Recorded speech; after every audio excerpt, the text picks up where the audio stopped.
Hey, welcome to Guitar Knobs, the guitars, gear, noise, and nonsense podcast, hosted today by these knobs. Tony Dudzik, Picadian.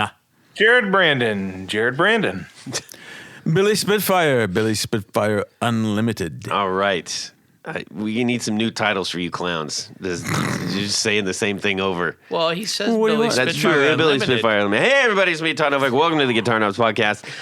We are thrilled to death that you are on the show. You're listening to the show that we Yes. are on, I should say. What? Yes, all those things. I'm listening. Yes, and we have a very special guest on today. Who is that? Ooh. Hey guys, it's Kevin with Congregation Gear Demos. Correctamundo. Kevin! You've probably seen a lot of Congregation posting and doing all kinds of rad things in the guitar community. Mm-hmm. We're going to dive deeply into that. Kevin, before we go into that any further, I'd love for you to do two things. First, tell us where we can see the things that you're doing, and then give us. Imagine we're going from our floor, ground floor, to the Poohbah penthouse, and explain what Congregation is, so people can follow along. So you can find Congregation on Instagram. It would be Congregation Gear Demos. And I would use the same three words .com to find my website. That is basically a redirect off of the Instagram. And basically what Congregation is a genre fluid format that allows manufacturers that produce various goods for music production and for playing to get together and allow the end user to demo the gear. Right on. So it's a traveling gear event, Yeah, an interactive gear event. Yeah. Love it. Love a it. traveling interactive gear event. Yes. Well, you see, it doesn't have like a gypsy wagon or something. I mean, maybe you do. I don't know, but That would be extremely cool if you did. it would. But it's not. It's not a. It moves. It's nomadic. Yes. Well, I think at some point in the future that there might be some type of vehicle that would be more similar to that, kind of like one of those caravans on the on that movie Snatch. Oh yeah, dig it. Yeah. Hey, caravan for me, ma. It's from me back. Fight you for it. Anyways, I love that movie so much. Oh my goodness. Okay, so now that you have hopefully a little bit of an understanding, you're probably like, this sounds really pretty cool. On top of that, Kevin is one of our grand Poohbahs, and that means a lot to us.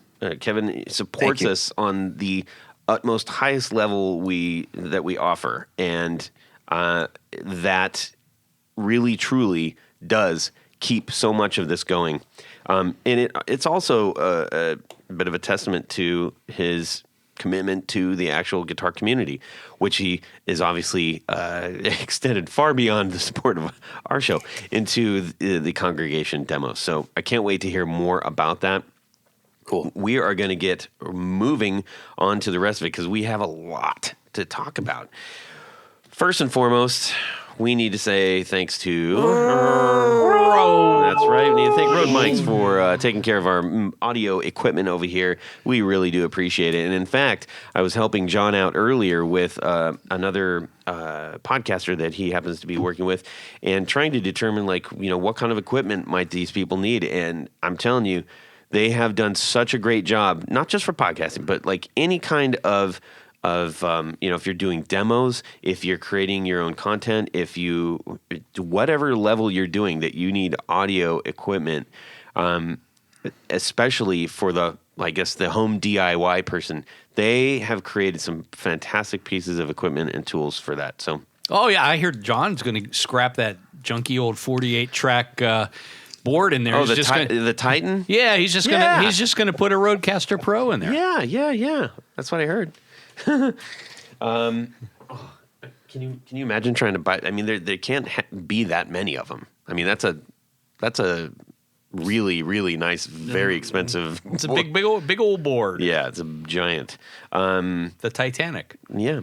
All right. Well, we need to move. We're going to just kind of shuffle off Mosey. to Buffalo. Let's mosey. Oh, hey, by the way, I found out, Jared, you can either say, I confirm, or you can say I deny. But I got wind of, it was a little smelly, but I got wind nonetheless that we might be doing another guitar giveaway. Whoa. I confirm that. That's very exciting. I'm really excited about this. So, Absolutely. yeah, Will super it be- cool. More is to it- come on Is it that. going to be the same format? No, No, different. a different format. What do you mean? By format, what do you? There's a lot of different formats. Is that it a giveaway, or is it a raffle, or is it Are you going to a? give it away to the raffle winner? Yes. Ah, clever. Yes. Clever. We're going to do that. It's going to be really great. Anyways, Cool.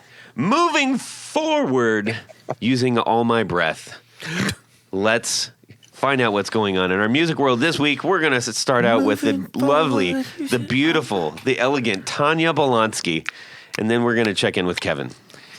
Well, Todd, I really appreciate your compliments. It's a beautiful thing. So in my music world this week, so I don't know, a week or two ago, however long ago it was, we were talking about how Todd was helping me spend my money by suggesting that I buy this Union Jack Ricky style guitar. Yay. Well, as often happens, and I'll let everybody know, if you're ordering stuff on DHgate or AliExpress or any of those things, you got maybe a 50-50 chance of getting something that you order, because it's like the wild, wild west there. So the gentleman that I was working with on It's this, Wild Wild East, let's call well, it. I guess you would. That would certainly be more appropriate. It's Yes. west of here, but Yes. yeah, okay. The Wild It's West. east of here. DH Gate. Well, if you go the other direction, Oh, I suppose so. Yeah, Keep anyway. walking long enough, Okay. you'll end it would up- be Yeah. faster to fly westward to China than it would eastward across Europe to China. Yes. Yes. Maybe equidistant. Regardless, That'd be interesting to find out. Billy, you're on it. Go. get on it, Billy. My turn? Yeah. No. Oh, No. oh. We confused the bear. I thought you meant dig a hole to China. No. Well, you could Okay. do that Yeah. too. Okay, go. So anyhow, Physically so impossible. If you're looking at to purchase any of these things, just be aware you got maybe a 50-50 chance of getting what you got or what you ordered. You seem to have a much better odds at that, though. Well, I maybe I'm maybe 60-40. I've been lucky in some cases, but the gentleman I was working with on this kept begging for more time to make this. I said, okay, I'll give you another 30 days. 30 days came and went. I just said, hey, what's the story? And he says, oh, we're painting it right now. And I said, look, I gave you 60 days to get this to me. We're done.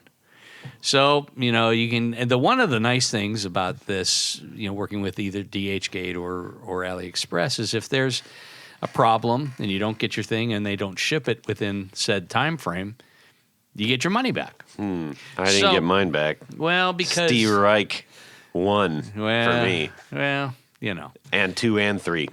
well, I guess it's all in who you're dealing with. I guess so. Buy authentic. On the plus side, now you get this. This is the fastest guitar I've ever gotten from DHgate. Wait, so you did get it? So I didn't get this. The Union Jack is done. It's dead. Okay. It's dead to me. Yeah. Excuse me. So there is. In the meantime, I had ordered this other guitar because I had some coupons and all kinds of frequent flyer miles and stuff there. And it was a kind of a Ricky style, but it's a tuxedo. And a tuxedo Rick is usually a white body with black appointments. Okay, Plastic. yeah. So yeah, that's what's known in the biz. Right. Now, what was cool about this one is it had like a traditional It's like F-hole. a Paul Gilbert kind of vibe. Yeah, I Except guess. a Rick. Yeah, sort of. Yeah. And so get this. I order this guitar on February 8th. I get a shipping That's notice. going to be an edit that I'm definitely going to have to close the gap on there. So Yeah, close that gap Keep up. it going. Note to Todd, close gap. So I get a notice this guitar ships 2 days later via FedEx, nonetheless. And I got delivery of this guitar on February 18th. Wow. 10 days. I mean, that truly is the fastest I've ever gotten anything. Apparently, the word was out. Don't hold this guy's guitars up. Don't mess with the chin. To be clear, he's talking about himself. That's right. Okay. No, yes, that's my nickname. Yeah. Tony the Chin. Tony the Chin. Yes. Zzz. Oh, that's it. I'm done. Tony the Podcast over. Tony the Chins. Tony, Wow. Tony Two Chins. I love that. That's hilarious. I don't mean it, Tony. Can I have a hug, Billy? Okay, I'm going to cancel you on 2 counts. What?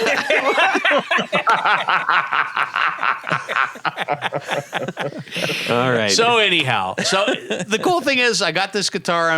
I still have to do some fret work on it. Changed out tuning machines, electronics, plastics. Yeah. And it's actually a pretty cool guitar. And so I'm happy. What part about it was it cool? Because you just replaced half of it. Well, I mean, that's kind of the way that it came, but I'm kind of a stickler about things. So that's Cool. So I like to change stuff out. Yeah, no, I understand. You know me. I know, man. I'm a customizer. I get it. Here, look at that. Yeah. That's rad. Okay, legit. That's rad. Oh, nice. Send that to me. I'll send it to Kevin. Okay. Oh, that's way cool. Wow. It's got big horns. Well, it's the right. I mean, it's Wow. a scale body. It's I like the, that. It's the old style F style F hole, Yeah. not the slash. Right. Huh. Far out. Is it? Yeah. Is it a shorter scale like Nope. a John Lennon one? No. Nope. It's like a Full scale, 24 wow. frets. Wow, that's cool. No dots on the fretboard. Yeah. Hey. You have to put your own. Well, they're on fill in the they're, dots. they're side dots. Instead of- That's all I yeah. need. Okay. Cool. Yeah, very cool. That's All right. my week. Kevin. Yeah. So I just finished up my Portland event, and that was 2 weeks ago. And I came home from that, and I got this new pedal I did a trade with, and it was one of those Chase Bliss. What's it called? The Generation Loss Mark II. Oh, cool. It's a really just unique pedal because it emulates a lot of different types of tape recorders and the sounds that those tape recorders have. And so I've been getting kind of lost playing with that, with a little reverb and some stuff like that. I've also been visiting a bunch of shops in the area with the pedal boards that I still have left over from the event. So I still have Jupiter Effects and Dunn and Pepper's pedals. Okay. Yeah. So I've been just running around and doing that and working on a couple new events, and got asked to do another event down in Portland. Like, they reached back out just the other day and said, hey, we want to keep this train rolling. And I figured, why not? So we'll keep that happening. And around here, I'm just strumming on the guitar and kind of playing some scales. And I'm in a condo, so I can't play anything loud. So I use my my 2 Notes Cab M Plus, and just have a little pedal platform right there, and I can kind of strum and not interrupt what my wife's doing in the other room. Awesome. Yeah, Amazing. it's a lot of fun. Super cool. Super cool. Yeah. Let's see here. Billy. Yeah, so out of the blue, I saw an ad on, I don't know what it was, Facebook or Reverb or something. Local guy had a short scale Contessa bass. 4-string bass. It's made in Germany. Looks a lot like a Framus. Pieces and parts look like a Framus. It has a P bass pickup. And the thing is so good. I mean, it's amazing. What, you got it on Craigslist? Yeah, something like that. Yeah, it might have been Craigslist or something local. Yeah, yeah, yeah. But I picked it up on Sunday afternoon after it's like this guy. I don't know. He said he was in construction and he found it in the house that some guy died in. Whatever. It's probably stolen, whatever. But I got a deal on it, and I love it. Interesting. Red hot deal. Yeah. Cool. So that's the it's almost like that. What color is it? It's black. It's black. And Needs a gold sparkle pick guard then. Yeah, man. You know it does. it's got a Wrapping white in fabric. white pick guard and P-base pickup, just in the normal spot. Angled the normal way. It's just straight across. It kind of looks like that's not the one, but that's a similar one. Is it like a jag front and a P-base butt? Yeah. Okay. Yeah. Yeah, it's offset. It's offset, but it's got a flat bottom. The top, but the back end's not offset. Yeah, only the bottom, front. But the bottom. Yeah, right. Cool. Yeah. Yeah, it's Bolt real on comfortable neck? to play. Bolt on neck. It's got the wee little square bolt plate, Yeah. And it has the tuners are old style, the made in Germany kind of ones with an enclosed box, over it. And So apparently, according to what I've been able to read here, Framus did make Contessa bases. okay, there you go. Whoa. Yeah. That ups the Well, ante, right? and here's the really cool thing about it. That I was surprised how straight the neck is, and if you look at the grain, it's totally perpendicular to the fretboard, and it runs all the way through. So I don't know if it's a sandwich of some sort. Oh. It could have been almost like a giant piece of plywood that's carved out, or it might just be really good grain. I mean, I don't know. It's just really cool. That's really neat, man. And so I'm going to bring it in next week. Yeah, good deal on it? Yeah. Yeah. Good. I always buy good. Yeah. I get you. But this is going to be a personal player for me because, it's nice and lightweight, but it's also really rock solid and rock loud. Like, awesome. It's tight. Very cool. Yeah. Jared. So this past weekend, I came up to Columbus to visit family and friends, and I stayed with Tony Bolonsky. So thank you, Tony, for letting me stay there. And You're always welcome, Jared. You know that. Good time. Didn't give me a hard time for farting in the guest room too much. Well, we did have to open the windows. It was a little chilly, but what are you going to do? You had to get that stink out. So spent some time at the old shop with Zach. He's bought my business, so it was really cool to hang out there for some hours, and actually had him make me some wide range and for a friend of mine. And I traded him in labor, so I helped him rewind some really old pickups. I believe they're what were they, Tony? What are they called? Those were they're like Dynasonics. Yeah. With the real pain in the butt. But you said those came out of a custom Custom guitar. Yes. So for those who Mark aren't familiar with those, customs probably are more known for the amplifiers. The amps.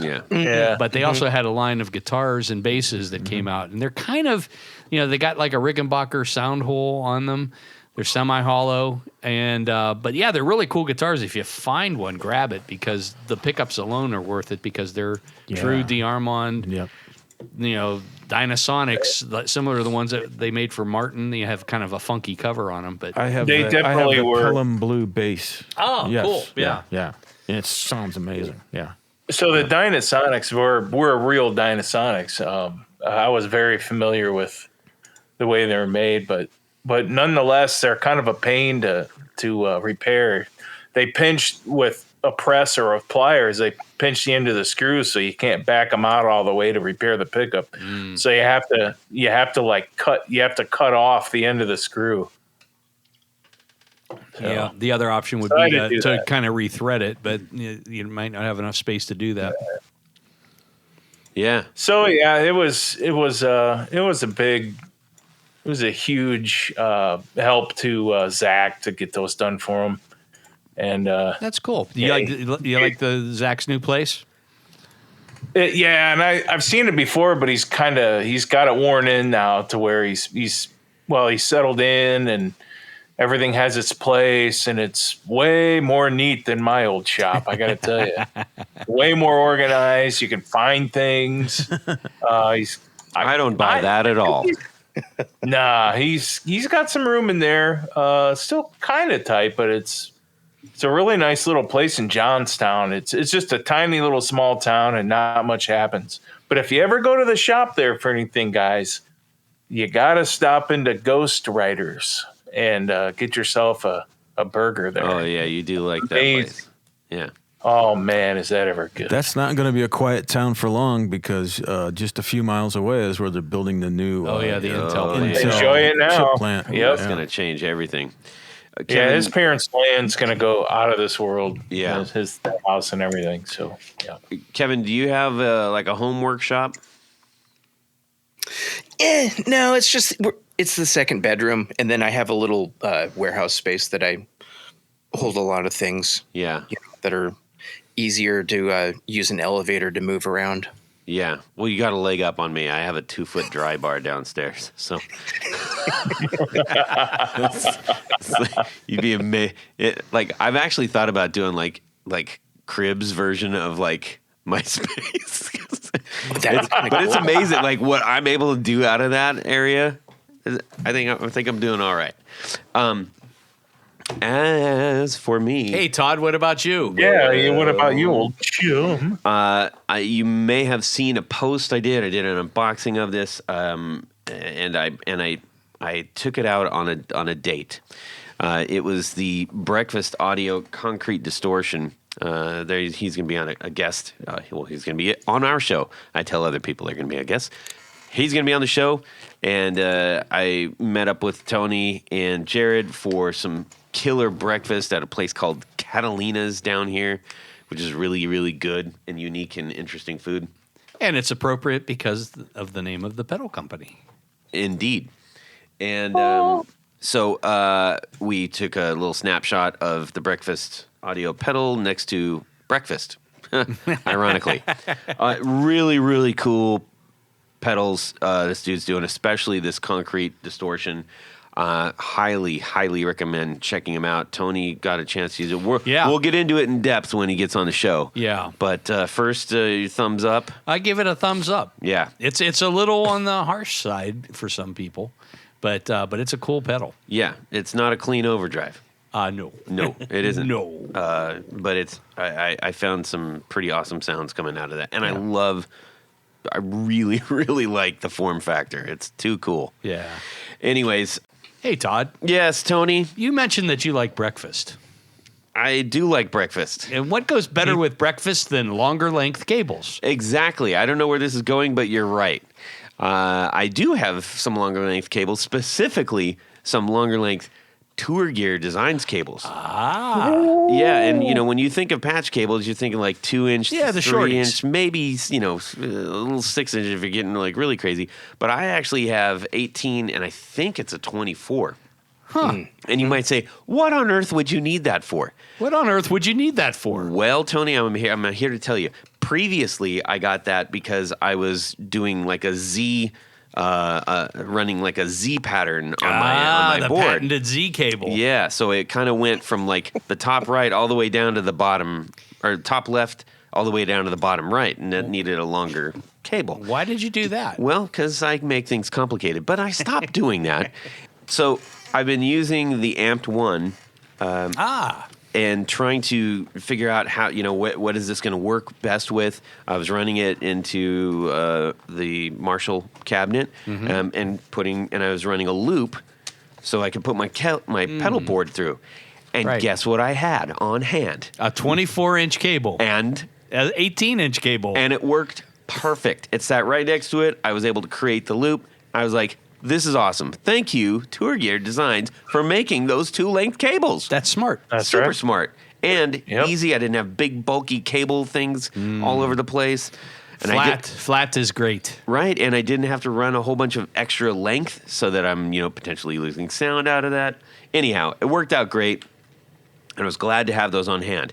You can get those things and other things like that at Tour Gear Designs, and once you get them in your cart, You know what? You type in the guitar knobs, and you're going to save an extra 10%. that is correct. On top of an right. already great price product. Yep. So go ahead and do that, and you're going to be happy, happy, happy.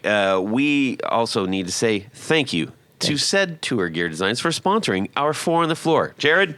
Let me get a little bit of this. 1, 2, 3. Four on the floor. All right. Kevin Brighton, Hey guys. give us your Four on the Floor.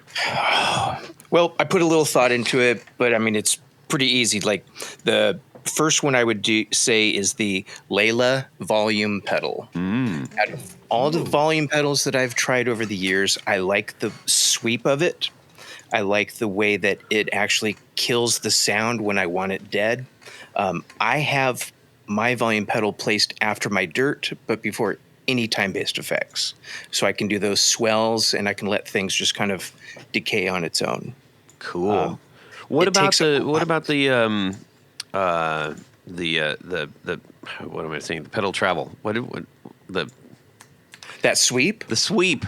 Yeah. Yeah. Or pedal travel if you're looking at it in a school book. Well, what I like about it is because I have a smaller foot and I'm short. I'm a shorter dude, and so it rocks just right for me, especially on the temple board that I have it sitting on. It's low profile, it's close to the ground, and it doesn't feel awkward for me. Some of the other ones, they're pitched a little different, and I feel like I kind of go over the cliff when I'm trying to get the toe down, if you know what I'm saying. I do. I gotcha. Now, was that frustrating for you to find out that the one that you really like is like the most expensive volume pedal out there? And it's one of the biggest ones too. Yeah, that was frustrating, but I run a buy and sell gear group on Facebook and was able to acquire one at a great deal. Scored a deal. I like that. Yeah. Perfect. Little inside job. Nice. How about the next thing on the block? Number 2, it's going to be Spun Loud Effects, the Litigator. Yeah. It's a mild overdrive. It's kind of based off of a bluesbreaker style sound, not necessarily a bluesbreaker pedal, but the nod in the name has to do with it being kind of a blues lawyer kind of Right. pedal. Yeah. And I like I'm doing it. a demo on that, a 1 minute wonder on that pretty soon here. Are you really? Yeah. I mean, it's just a minute, so don't lose your shirt or anything. No, Dan's a great guy. He is. And, He's super good. and he's just up the street in Bellingham. So, I mean, he's like hour and a half away from me. And he helps me do my press releases for my events. That's cool. You live Yeah. on a long street. Yeah. So, yeah, I think he's working on some new stuff too, which I'm really excited about. Yeah. We're going to see something beginning of March, it looks like. Awesome. Yeah. Now, okay, let me ask you about that because I'm actually running a blues breaker based pedal on my board currently, at least from the last gig. That'll probably change, but who Is that knows? the one up on the top right? No, that is actually, that is also kind of that. So technically, it might be 2 because I have a Morning Glory, and then I also have the. It's sort of like a hot rodded blues breaker from Critter. Do you like to run yours before or after in your gain staging? I like it first. I like it in the beginning stages. Just I'm more of like a on the edge of breakup kind of clean tone person. And that kind of gets me just right past that, and then I can stack a fuzz or a drive pedal on top of that, and just get a little more of that mid harmonic richness that Yeah. it provides. Yeah, for sure. Cool. Okay. Yeah. Number 3. Hey, Number I have a 3. Oh, question. yes. Wait, I have Billy's got a question. I have a Question down quick in front. question. Quick Let's get the question. microphone to this gentleman. Yeah. I have an original Marshall Bluesbreaker pedal with the in the black box. Oh, holy crap. Right. But In the box? But I mean, not in the box. I mean, Oh. in the the black. Yep. The form, OG one. Yeah. But it kind of wigged out. You still get a wee little bit of a signal. Do you know anybody that repairs those, or who out there? I'll buy it off you. $20 trade. Cheap. Want to trade? Okay. Trade for the Squire. We'll talk. Okay. All right. We'll talk. All right. Go on. Proceed. Thank you. Anyways. Yes, Number go 3. ahead, Kevin. Number 3. So that's going to be the Una made by 29 Pedals. Oh, yeah. Oh yeah, I've got one of those. So 29 Pedals was an exhibitor at the last few events. And the Una, to me, is it. I got rid of my compressor because of it. Because it's kind of doing some of that, and it's kind of It's like a regulator. It is. There's a bunch of little things inside that are doing some really cool stuff that's massaging that signal, and I mean, it just makes everything sound like you're just plugging right into the amp. I mean, Exactly. as with you can have as many pedals as you want, and it's still going to sound just really good. And I can never find like the perfect combination of those 3 dip switches that kind of buck and boost any of the different frequencies. I just like playing with it, and I'm always happy with the sound that I get with that pedal. I have that pedal as well, and what it's done for me is it made my vintage pedals more useful, especially the phasers. When you plug a phaser in and you don't have that Una, it just, to me, it puts a blanket over the tone. It really darkens the tone. But when you use that Una, it's like, oh my gosh, this is what I think it really should sound like. And it yeah, I'm a true believer in that pedal too. That thing's almost always on. Seriously. Well, and it's great. You can kind of use it as a gain stage in a sense, or as a way to provide a little more depth to what you're playing. Yeah. And it's a cool box, man. It's a really neat form factor. You can't, that's undeniable. If you like pedals, if you are collecting them, if you are just enthusiastic, that's like one of those ones where you're like, oh, I gotta have that. I don't know why, but I gotta have it. And they're all in unique colorways too. They're not imparting any particular genre, and I mean, they're really designed for someone that plays music. Yeah, indeed. Yep. Speaking of that, what's number 4? This one's really cool. The Jupiter Effects Kaleidoscope. Oh, okay. That's a surprise. It really, because I like reverbs, and I like that Chase Bliss Dark World a lot, and I like those really ambient type of reverb sounds. But when I got this Kaleidoscope, it's not like that. It's almost more. It's kind of that Fender reverb, that really drippy, wet, deep, down in the cavern type sound that you can kill the dry signal on the pedal, and it sounds like you're in this gigantic cavern, and I mean it just like echoes from 1938, Yeah. And then it has a chaos switch in the middle, so you can get the whole thing to oscillate. Oh, wild. Ooh. Yeah.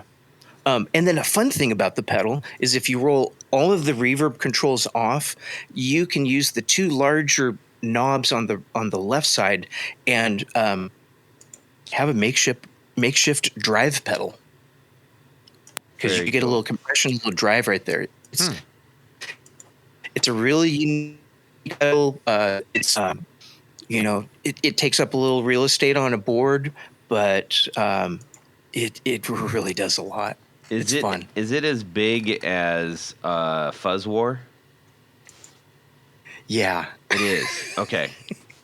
Yeah. I'm trying to remember the name of that one. But yeah. So there's like the Kaleidoscope and the Fernway and the Catastrophe and the Super Weirdo and the what's the Warlow. Those are all the big form factor boxes he has. right. There's something cool about when you get a big box. You're like, oh, yeah. I don't know why. It's that kind of extra cool it's because it's just silly and big, and why not, right? Well, and you know what I have to do at that point, Todd, is I have to get my Tour Gear Designs S-shaped cables to accommodate that larger box and putting it next to a smaller box. That's right. Are correct. That will do it. Yeah. And let's see. Those are ranging in price quite a bit right now. I'm looking at 3. One is at $190, one is at $250, one is at $330, and one is at $500. So for what? The Kaleidoscope? For the Kaleidoscope. So it's a crapshoot. Hope you win out there. Buy them all. Price average. Yeah. That's really cool. I should. You know what? I'm going to try to get them on the old show there. Why not? You know? Why not? I need to do that. Huh. Okay. Cool. That sounds I can like send you those pedals too. So sorry. I can send you a pedal board with all that stuff on it if you want. Well, I could just send you the 4 on the floor and let you guys just play with it. Let's talk. We'll talk. All right. Cool. I'll have my people come talk to you. People will do some things. Okay. Yeah. No, I like what you're doing with that setup. That sounds really yeah. This is how Congregation started. I get it. I actually just did that with Joey Callio out in California from Seven Horse. Anyhow, so here's something new, everybody. Here's something new. Remember that little thing we did? I think it was an episode or 2 ago. Mark Paget gave us this great idea. He wanted to know what people's dirty little secrets are. Okay? Now, this is something that is like the tip that you figured out when you're like, okay, this is the thing that maybe not everybody knows that I figured out or that I do. Maybe it's my special thing that I end up doing. I run an EP boost on the front and the back, you know? So, whatever. It could be anything like that. But what is a dirty little secret that you can share with everyone right now? So a dirty little secret for me would be 2 compressors, one at the beginning of your signal chain and one at the end of your dirt. And you have them set up completely separate. You have the first one set up so that way it's really just clamping down on that signal and giving your pedals a really consistent signal. And then the second one, you have it set up with a lower ratio and a quicker attack, but you'll set it so the sustain goes forever. So you can really just kind of hold a note for 3-4 minutes. That sounds pretty cool. Wow, very cool. Billy, yeah. Are you hip to this? Haven't the compressor at the front and the compressor at the back. Both, yeah. After the drive. Yeah. Yeah, it's totally different effects. Yeah. So that's cool. Have you ever tried that? I know you've messed around with a lot of stuff. I put some of which are pedals. Compressor on both ends, and at the same time, I've probably done that, but I never really thought of what I was doing. Huh. How about that? Compressor at the beginning, you should try that, and at the end at the same time. Well, the thing that just got me is like it's the super sustain factor on the back end. Yeah. Right. Yeah. Too cool. Yeah. But it is two totally different effects when you do that. In my mind. Exactly. Yeah. Exactly. Cool. Dig it, man. Well, thank you for sharing that dirty little secret. We didn't do a jingle for it. We'll come up with one at some point in time. And now, onward and upward to the meat of what we're doing. The main course, if you will. The second trip to the buffet table. That's me. Or third.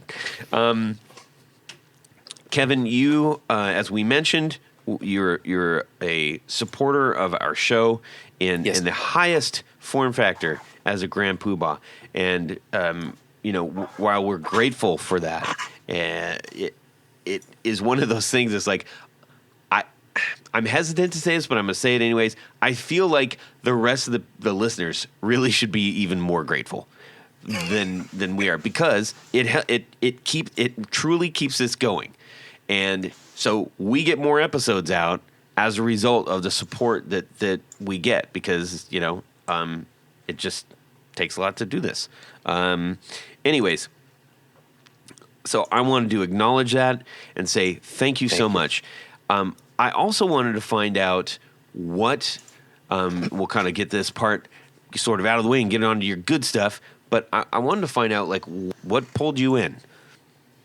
So I came across you guys probably about 2019. I was working indoors as an electrician and was needing some new content and was kind of searching through podcasts, and that was new to me. And I started looking for guitars, and you guys were one of the first ones that came up. And I think within the first 5-10 minutes of the episode, I was hooked and decided I just wanted to continue. And I appreciate the value that you guys bring to everyone with the podcast, whether it's the information that you're providing on a basic level, or when you kind of go out in the weeds on things. There's something for everyone with what you guys do, and that's why I'm here supporting you. Well, I certainly do appreciate that. And you hit on something that is important to us early on when we were developing this, is we want to make sure that, if you just got your first guitar from Oakland Guitars, you got your photo taken, now you got a guitar, how do you like jump into the deep end of the guitar world without feeling completely alienated? And also, if you've been doing this as long as Tony or Billy have, how do you stay interested? So yeah, you need inspiration. Yeah. And fortunately, we are able to do that. And that's mostly from the people that are coming on the show. They keep us interested. So, keep building things out there, ladies and gentlemen. And if you're thinking about it and you're inspired, go build something, and just do it. That's all. Yeah. Now, as far as the rest of the guitar community, and we're going to dip into, Congregation here in a second. Before you started Congregation, so, I'm assuming that you probably started to get involved in some manner, started reaching out, exploring, experimenting in some of the pedals and guitars and gear and amps and everything that maybe you didn't have as much exposure to. Can you tell us about that experience at all? So,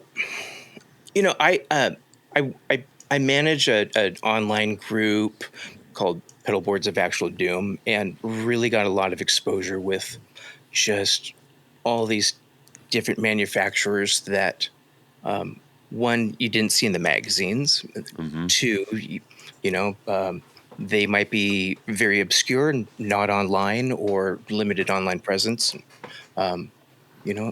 Being involved in a group like that, you get a lot of exposure to some pretty interesting things. It's. I've been involved with that group for a couple of years, and that's what's going on there. Cool. Yeah. You mentioned Doom. Yep. So I know. So you just I catch you in this because I've seen a couple other things that you're doing, and there's you like the clean thing, but you also like the Doom stuff. So we'll walk us through that. So, well, like for me, if we're talking in the context of the Doom thing, a lot of that has to do with the artistic value of of the drone, where maybe you're coming back to one note and you're playing off of that, or the context of where you let a saturated chord resonate for several minutes at a time. It's those lower frequencies. It's something about those vibrations that really I get. If that makes sense. No, I do. I totally understand that. Like my wife and I took her to her first son concert a couple weeks ago. Oh, and yeah. and give those who don't know what Sun is, explain this a little bit.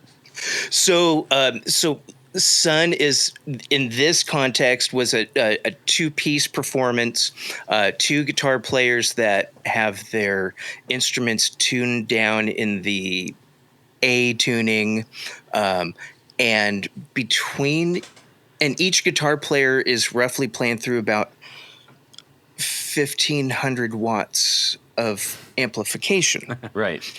And so those strings are like coaxial cables. yeah. And they have certain effects that allow for that sound to just kind of take its own place in the whole room. And we were sitting in the balcony, so like the whole place is just vibrating.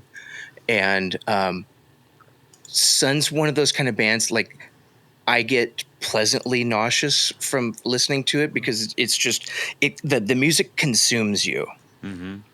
So like if one of the listeners is like, oh, I've listened to a Sun album and they're not that big of a thing. It's like, the albums are just kind of capturing the art of what they're trying to do. It's really, you got to go and be there. It's like taking a snapshot of the Grand Canyon versus standing at the rim of the Grand Canyon. Yeah, it's a very massive sound bath. Sound bath. There you go. That's a thing. That's somebody my do other something with favorite that. band. Yeah, sound bath. Yeah. With a silent P in there somewhere. I don't know why.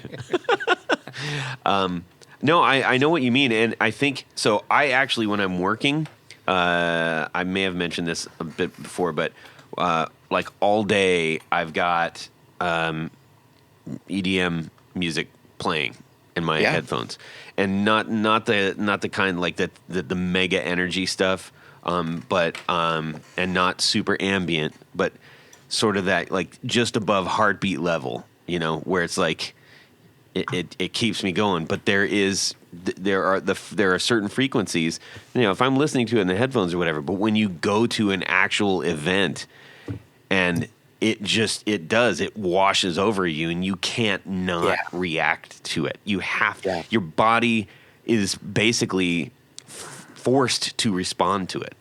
Mm-hmm. So I get it. The water in your body is vibrating. I mean, something's going on. Yeah. Billy's is, and his is just sitting here. So how was your hearing after that? How was your hearing after that show? Well, I have musician style earplugs, the ones that attenuate like 30 dB. So they're custom molded. I got the little head strap for them and everything. So I was fine. But my wife has just the a popular brand that you can see advertised on social media a lot, that provided some relief. Eargasm?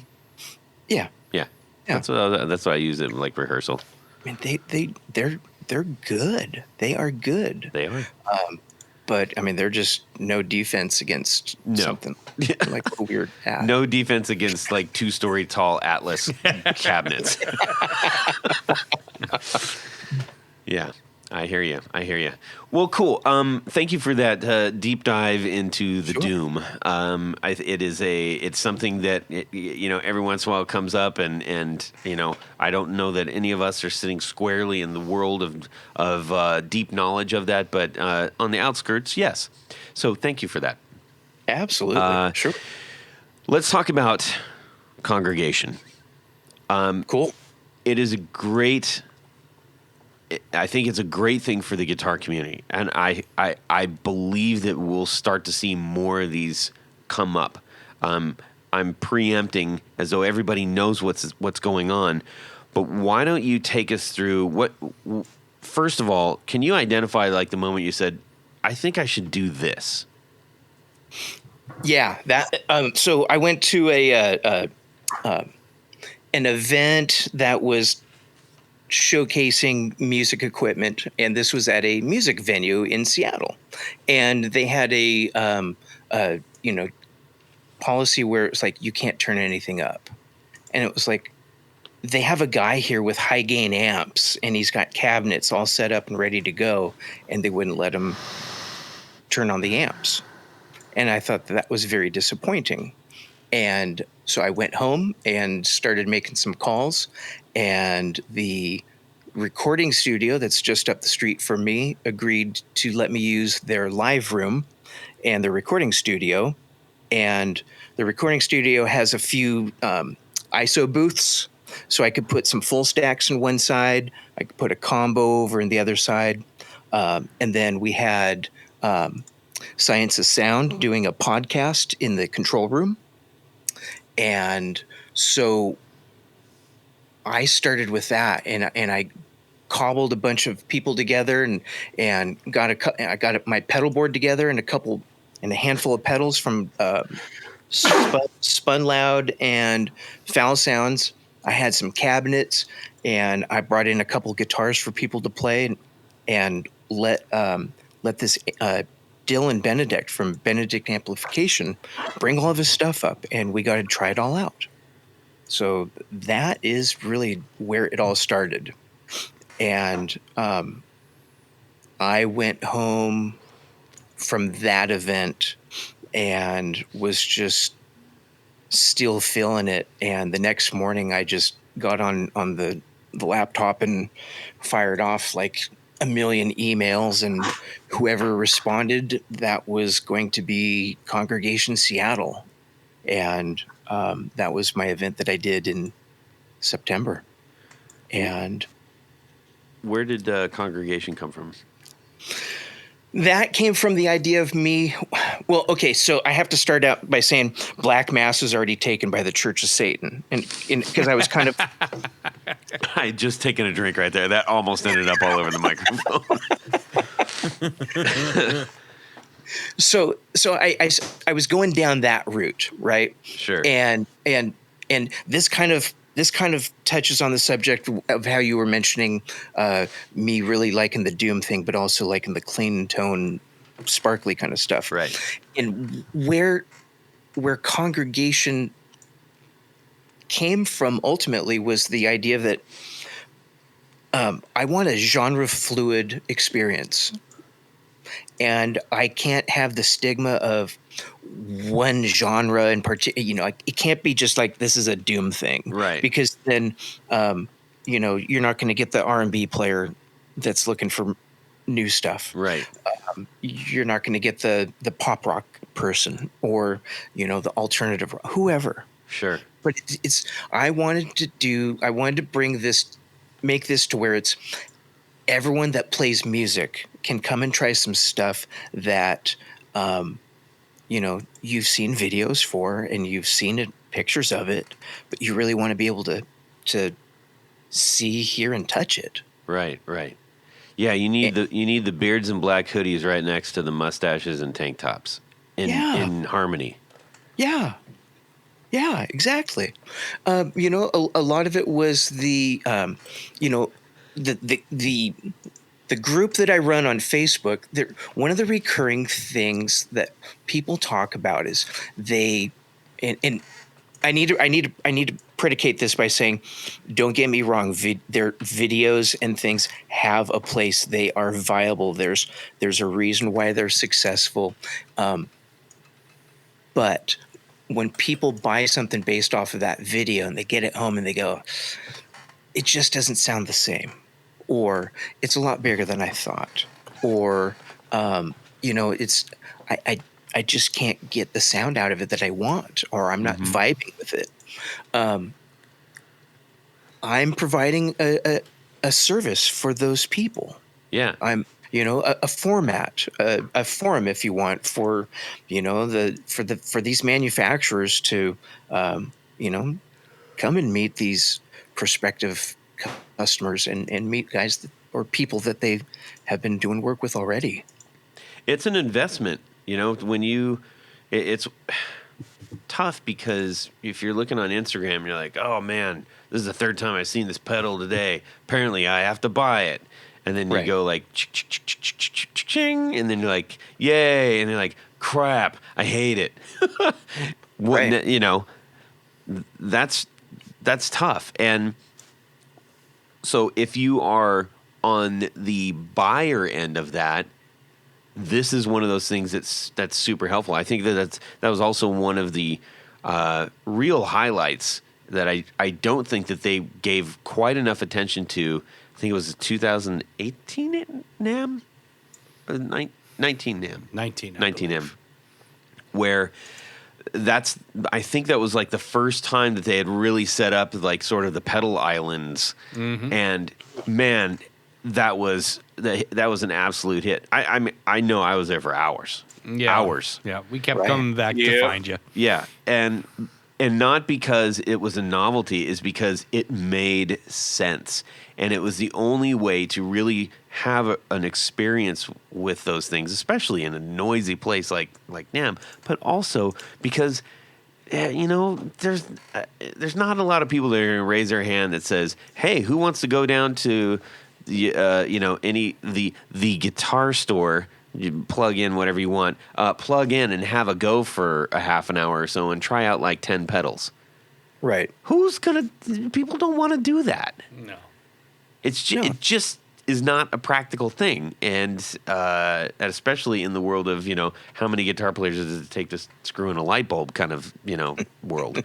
So I love this idea, but maybe even more important, the builders, you're removing a huge barrier for builders to get these pedals and guitars and amps in front of people to experience them, but also, in many cases, I would assume, to meet the person who's behind it.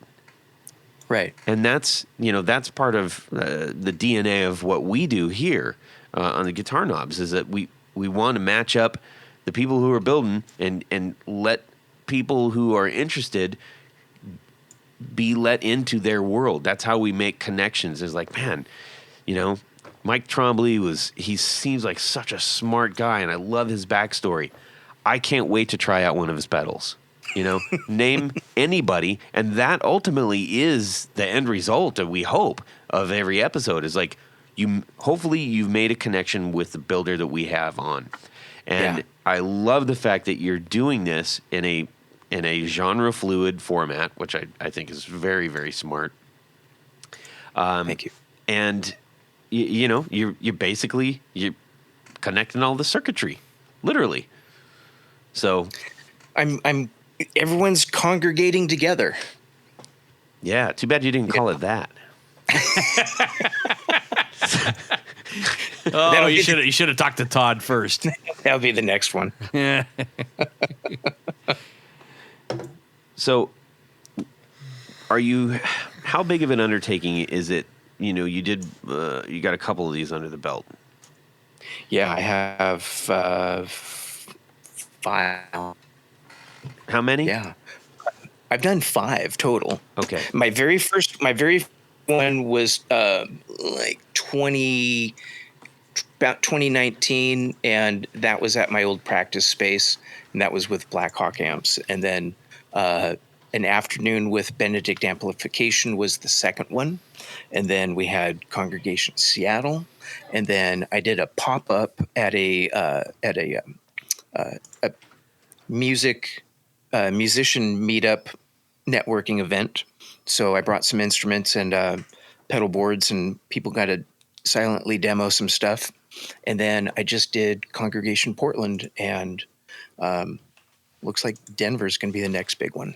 Oh, that's cool. So that was going to be my question. Are you moving it around the country a little bit? And that's yeah. So we're doing baby steps. Well, I can't say we, because it's just me. I don't want anyone to ever think like there's more than just me at this moment. I mean, there are a lot of people that are really, really helping out, but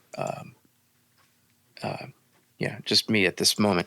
Yeah, I'm looking at doing Philadelphia, Chicago, and perhaps somewhere like Nashville.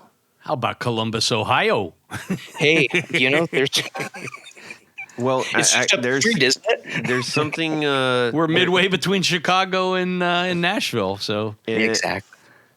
We'll talk, because not I don't necessarily, but I know there is potentially something going on like that. oh, yeah. Very soon, or at least it's being worked on. So we'll discuss that after the show. Maybe I can just connect 2 points. So how I'm sure once you got done with the first one, you're like, that was awesome, I want to do another one. And you're like, cool, this is great. I'm assuming at some point you said, ooh, this is going to be a lot of work to take this outside of the state. Well, yeah. It was going to be. There's a lot that goes into herding a bunch of cats together. Yes. Right. And kind of akin to how you assemble everyone together and do the podcast. I just scaled it a little bit with a couple more people. Right. And a lot of it is I have a background in production. I've worked for various production companies since the mid '90s. I've done benefits for skateboard parks, raised money for different charities. Have done a lot of this already, so it kind of was just really easy for me to do. Right. The hard part at the beginning was asking for help, and then once I got over that barrier, then it's like now I got to start just clawing away at finding all the things that I need to have an event where I don't have to worry about cables, or I don't have to worry about headphones. I don't have to worry about do they have power, and do they need internet for their tablet? And, Right. Are these two manufacturers, pedal makers, at odds with each other? I don't, Right. So there's a lot of those little things that go into it. This Portland one, my wife and I had made a trip down in advance to go check out the space, and it was at a canning facility for a brewery, and it was a great backdrop. And we went and checked it out in advance. That way I could figure out where are all the outlets, because I'm going to need power for Yeah. 12 different tables, and everyone's going to have amps and pedal boards and stuff, and I can't just overload one circuit. Right. So that's the electrician in me looking for that kind of stuff. And then once, it's kind of difficult, it's because you don't hear from everyone. Then all of a sudden everything just hits at once, and you're getting all this stuff coming in. And now you have to, like this last time, I built out 5 different pedal boards, and I got cables from Tour Gear Designs like at the last second. I honestly thought that that the cables were not going to arrive on time, and they were very prompt in making sure that the tracking information was updated and correct, and they took care of me. And I built all these boards out and loaded them up, and we drove down to Portland and had a great event. That's Nice. cool. Awesome. I imagine at some point in time it's going to take a little bit less work, and that people will be more familiar. So you can say, "Hey, we're going to do an Athens, Georgia show. Here's the sheet to sign up if you want to be in this, or Right. part of it." Right. What is? Tell me about some of the. What's been the response? Like, what'd you get back? So like with the response overall is really cool. Everyone's thankful for having all of these brands together, first and foremost. And then they're thankful that they get to try this stuff out. There's no pressure. It's no forced sales. It's people just hanging out.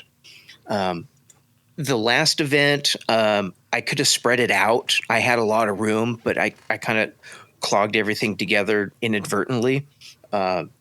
And one of the things that I really picked up from a lot of people is the idea of having a clinic or a master class or some type of in-person demo.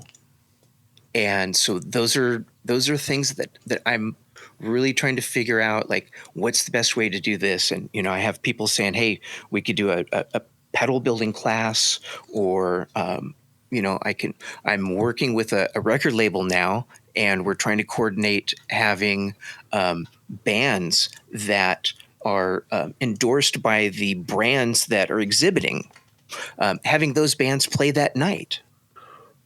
So trying to find ways to draw more people, and really listen to what, the things that people are wanting at these events. And, I'm going to bring more gear because they definitely want that. Mm-hmm. But I think having like a 101 kind of class, or, maybe having like Tony there cutting pick guards for someone, that kind of thing.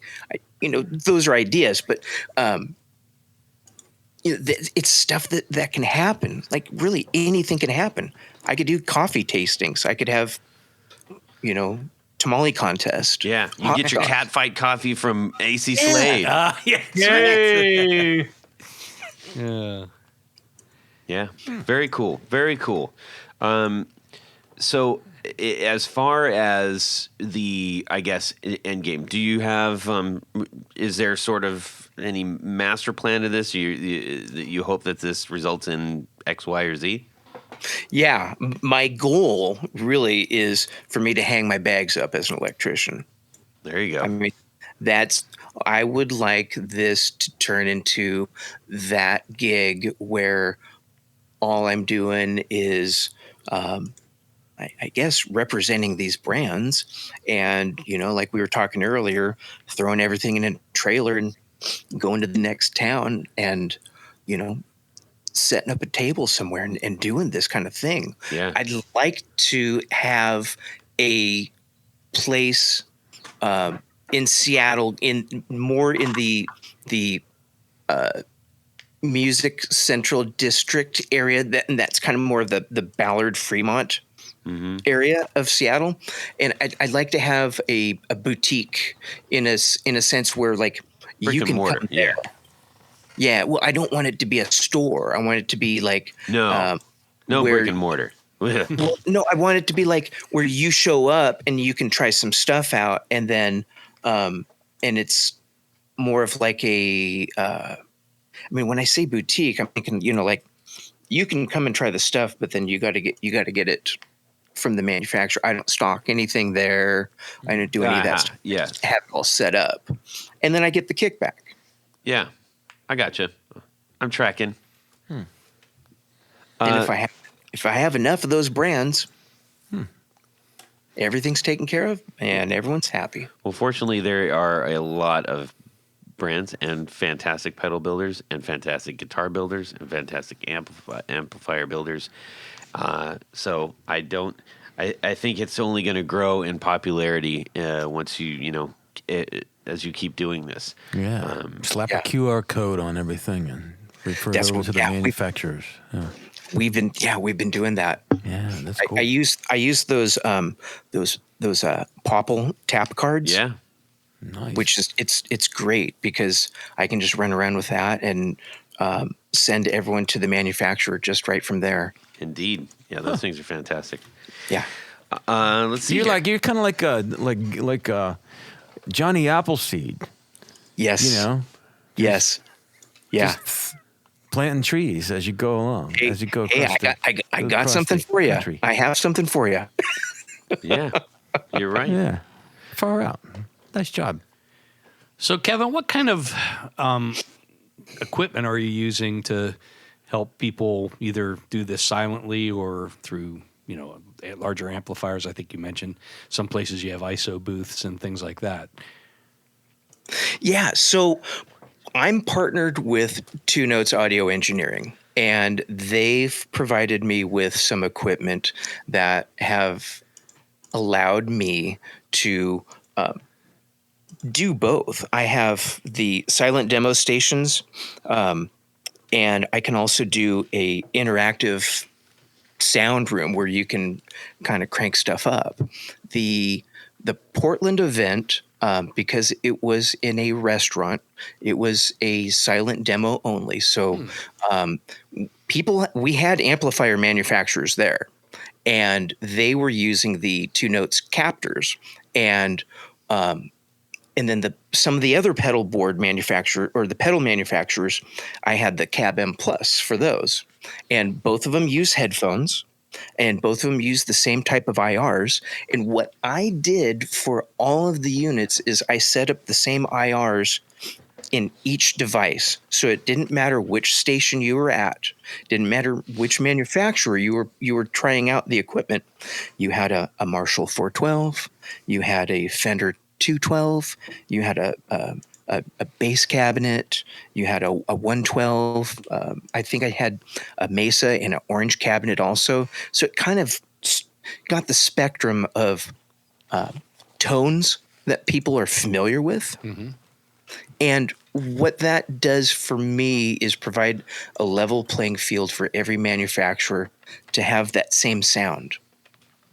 And that's one of those things that I'm wanting to work with manufacturers on, is doing demos on the videos where they're using these devices and using those IRs, so the end user can come home and plug into that same device and get the same sound. Yeah, that makes perfect sense. Yeah. So the Portland event was a silent one, and I'm also able to do a more interactive experience, like we did at the Seattle event, where we had two separate rooms that were apart from each other. One, was just headphones only, and you could talk in there, and but the other room we had 5 full stacks, and there were amps of various wattages ranging from 50 up to 300. And you could play them all together or independently. And we brought a couple of pedal boards over there to play through and have some fun. And it's nice being able to have that ability to crank it up, to really hear the circuitry either of the pedal or of the amplifier. Having those ISO rooms really just makes a big difference. The Denver event, I think, will have 2 separate rooms doing the same kind of thing. So I'm looking forward to that.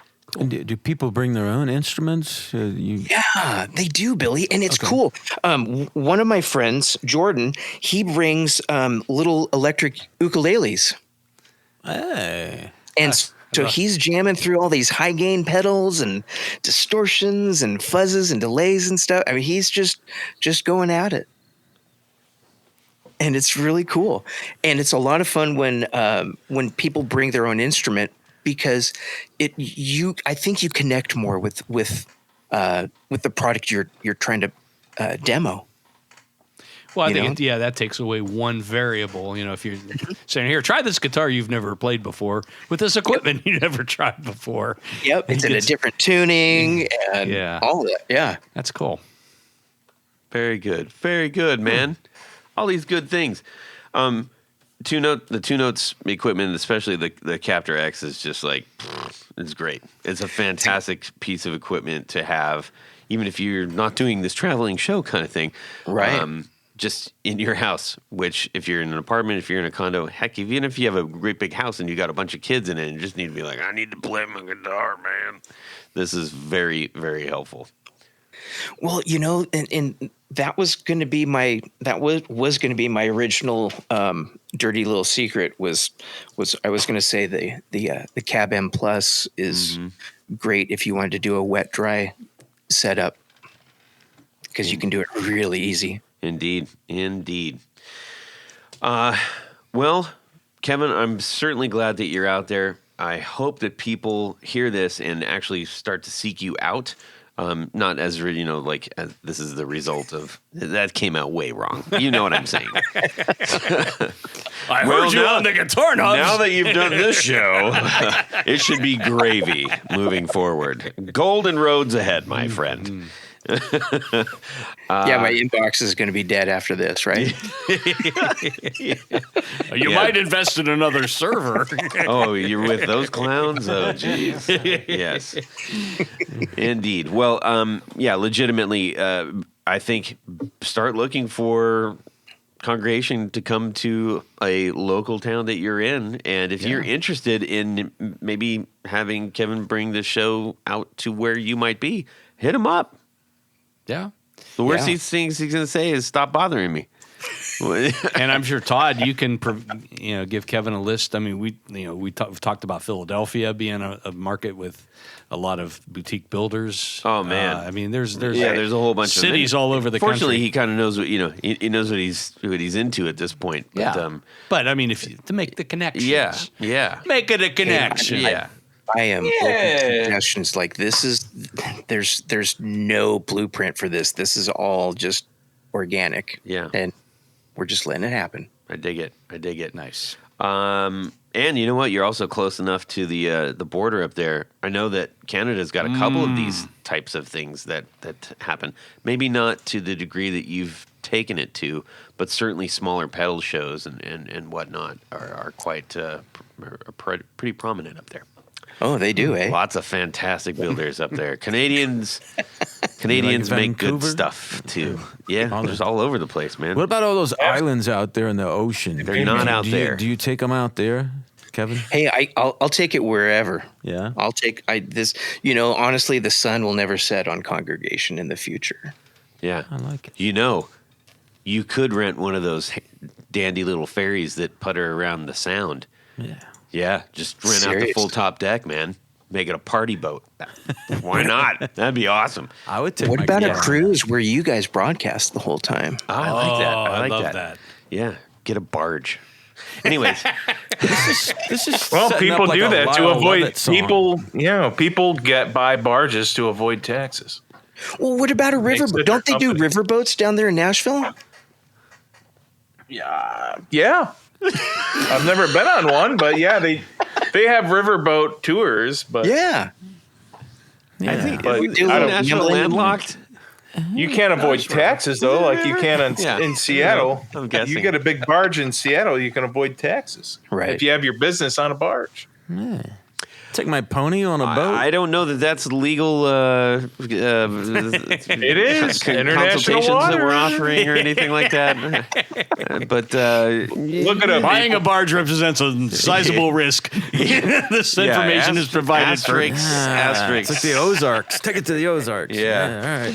All right. Anyhow,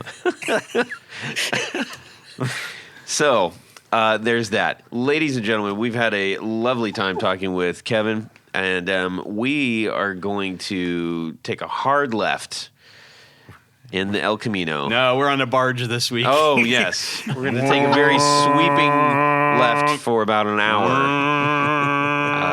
to make a U-turn. Ding, ding. And hope we don't crash in anything. You're listening to the port. Yeah. I love the sound. I love open water sound. Oh, man, it's fantastic. Ladies and gentlemen, it's time to play our favorite game. Would you rather?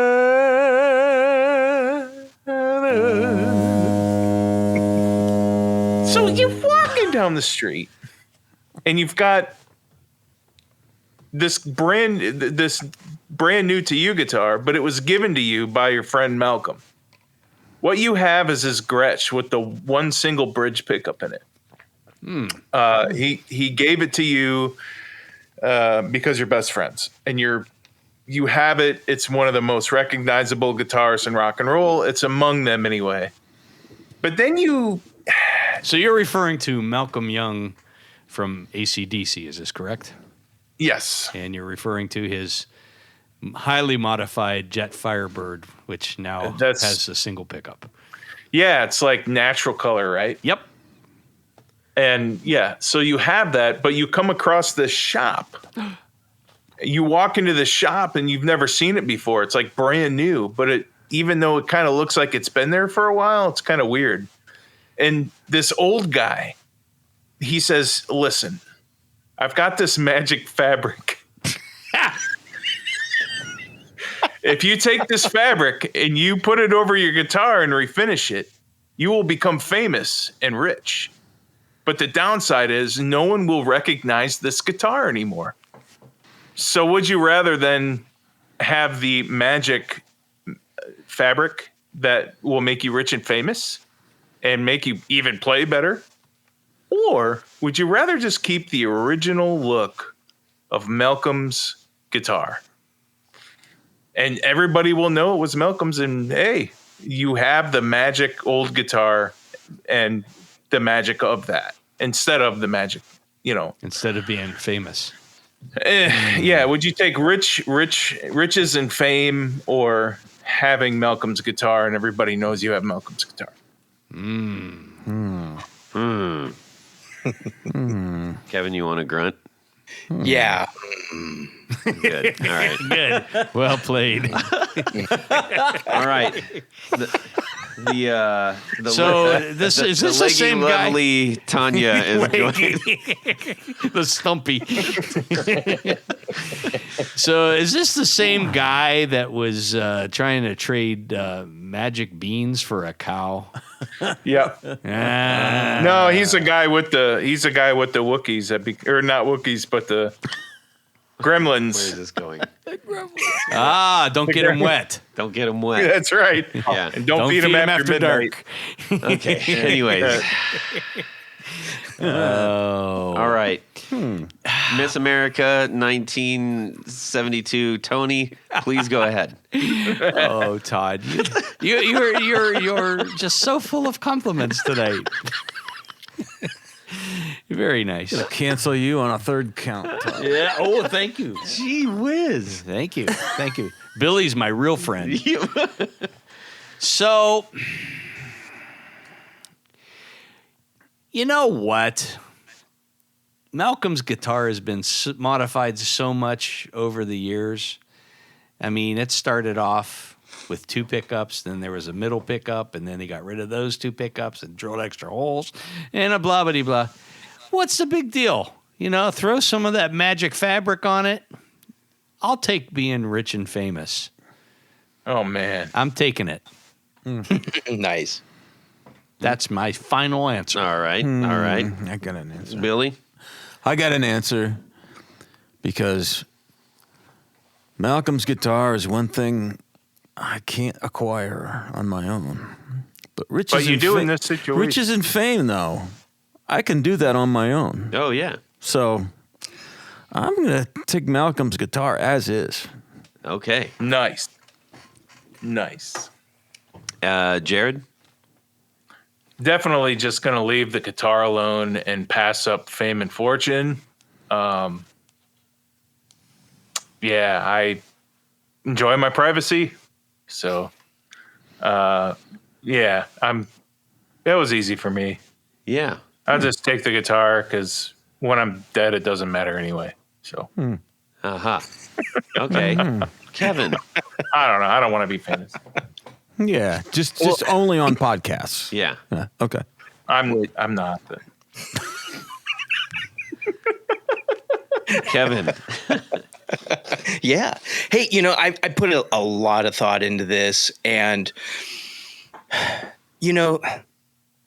that thing has some serious patina on it. The sweat, the cigarette smoke, the spilled beers, and however many cups of tea he's probably dumped all over that thing too. Right? Yeah. I want it as it is because I think it's just like just having it sitting in the room. It's gonna impart that odor, stimulate the olfactory senses. Yeah. I like it as it is. I got a base I can sell you.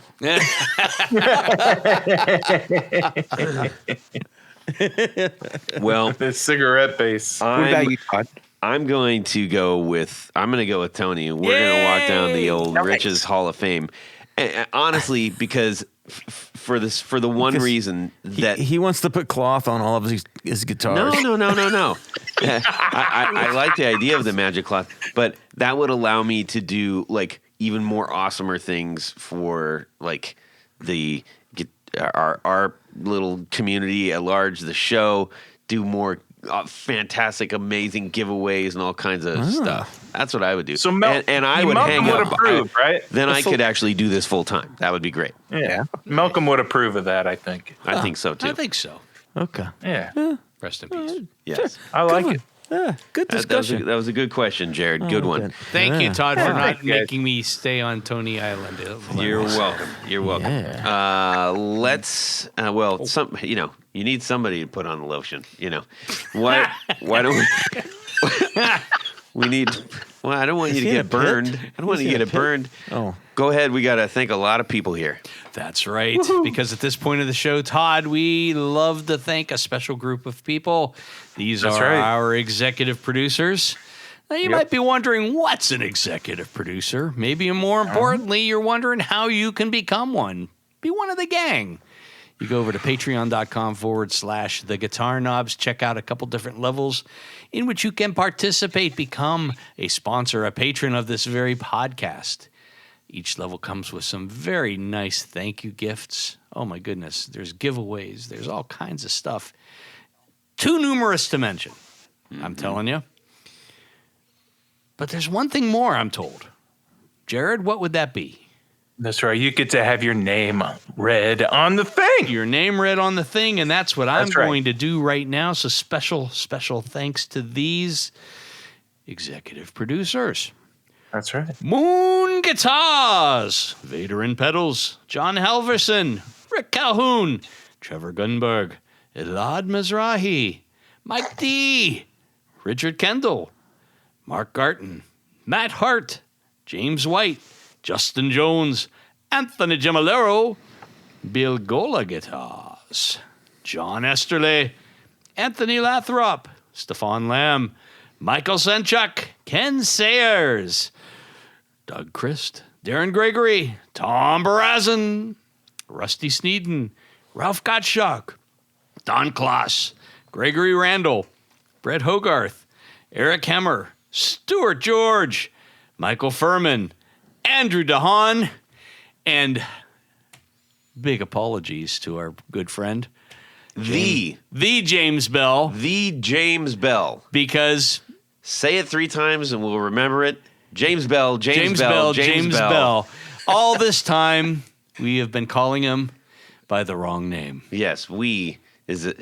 What do you mean, we, white man? Well, I said the words, you wrote the words. Yeah, well, that's So, plausible deniability. James Bell, the James Bell, Yes. thank you. Thanks for your patience with that, with our idiocy. Yes. Mr. Bell. But wait. And son, because That's right. Probably like, Dad, why are they Maybe- not calling you by your real name, Dad? Maybe his son's name is Andrew.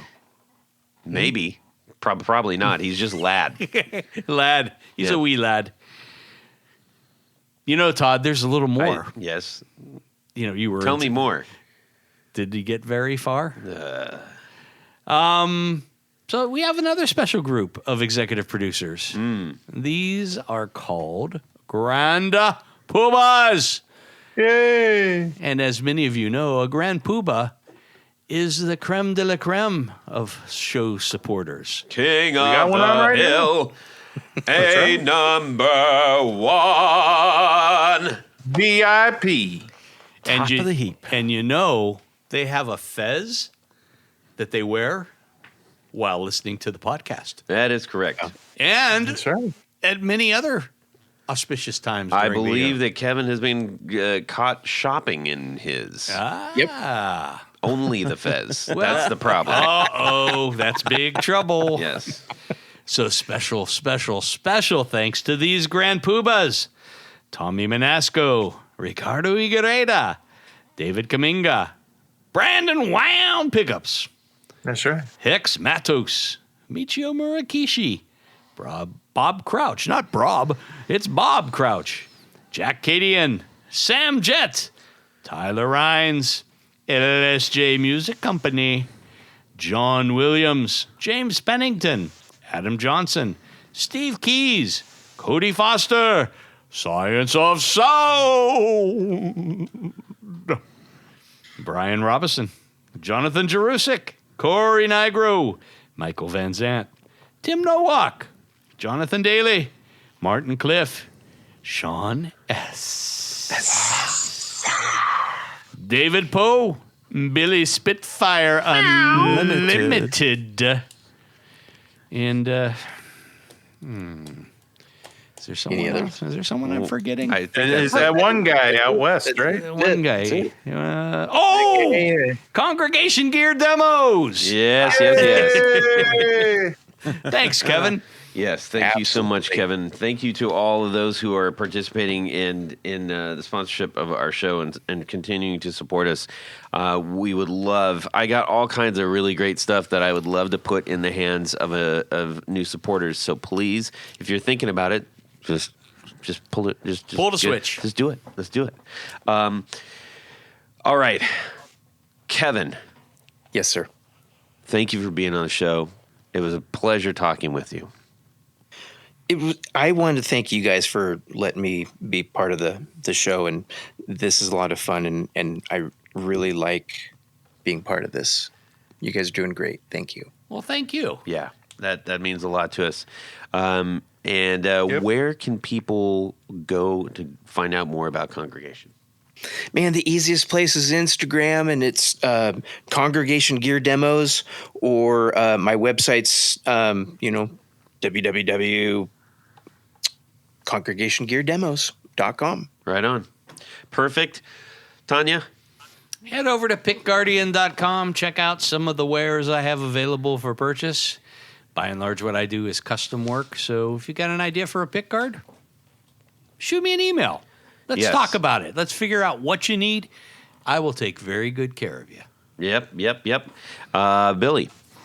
You can check me out on Instagram and Facebook at Billy Spitfire and Billy Spitfire Unlimited to see some of my artwork. You can also check out my bands from Columbus, Ohio, the Mathematics. Had an awesome show the other night. Hey, thank you for saying that. Thank you. Man. Thank you. It was fun. And Rolling Stones cover band, The Flynns. It's a celebration of the Rolling Stones. Yeah, right on.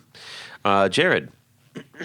You can get a hold of me if you want to talk about pickups or guitars or whatever you want to talk about. Jared.allen.brandon on the old Instagram. Ask him anything you want about everything that's coming soon in Gibson. All right. No. You can shoot me an email, Todd at theguitarknobs.com. You can DM me on Instagram at guitarknobs. I would love for you to go check out Flint Effects. If you are rocking a multi-effects pedal, such as an HX Stomp, a Stomp XL, a Hot Tone Ampero, or the newly released Eventide H90, or the even newly released Valaton GP200. I know that that's a bunch of stuff, but those things they're out there, and they got them. And if you got them, you need a stomper so you don't ruin things. Don't kick your knobs. Protect your knobs. Yeah. And check out my band, The Valentinos, on Spotify and everywhere else. Got a bunch of new singles that we're going to be dropping here real soon. Yay. Thank you, everyone, for listening to our show, for continuing to support those in the guitar community that are building these things and each other. I love the interaction that goes on. I was talking to so-and-so. I was talking to so-and-so. Go check out the Discord group that we got. I don't have anything to do with it, but it's out there. All right. Kevin, thanks a lot for joining us. Guys. Have a fantastic Guitar Week, everyone. And subscribe! And if you're listening out there, hi, Clyde. Map. I'm in love with your sister. Map. Map. Heck. It's for me, ma. So, like today, I just had one of those old man kind of breakfasts. Mm-hmm. You know, the one egg, one piece of bacon. So we got, we're going to do our 4 in the, no, we already did the 4 in the 4. What am I saying? How about we do the You're would you sinking rather? fast, Yeah, the Would You Todd. Rather. You're I am sinking fast. Hey, that's a great band in town, by the way. Sinking Fast. Sink Faster. Sink you know, Faster. our Yeah. boys are in Sink Faster. You're in for a surprise. You're in for a sharp Well, I'm doing it on just a little bigger scale with, 20 different. Test. That's about right. That's about right. Test. Make it Jimmy somebody that we Page's don't talk about all the guitars. time. Great. I need that person from you because you know all the underground weirdos. I don't. And Tony Baloney. That little that we do like something confessions or whatever. I had that little thing that I did before. What? The confession. Hey. Dirty little secret. Oh, Dirty Little Secrets, yeah. Dirty little secret. Yeah, it's eerily like, let me get some of this. And I was in the Army, and I got lost and ended up on the campus of Microsoft.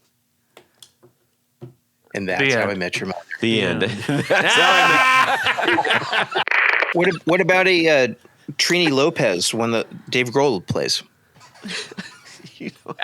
Can we go a little more famous?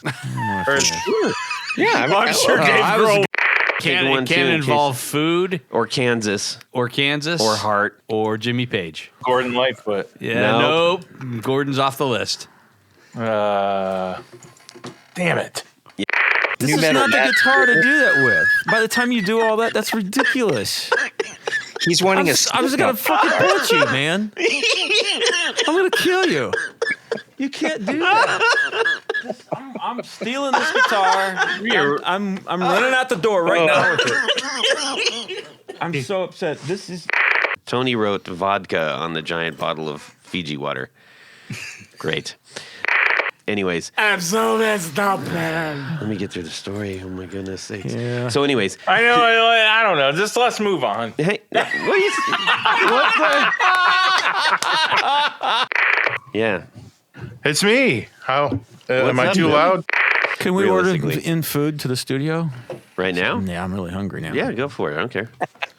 Wait. Not what wait. Hang on. Hang on. Hang on. I'd like some snacks. No snacks. No snacks. And away we go. Well, that's it for these knobs. Please visit our Patreon page at patreon.com/theguitarknobs. Visit our website at theguitarknobs.com for all of our past episodes, 4 on the Floor blog, and other good stuff. You can connect with us on social too at our Facebook page and share your gear and stories on our Facebook group. Also, be sure to check out our Instagram at Guitar Knobs. Catch you next time.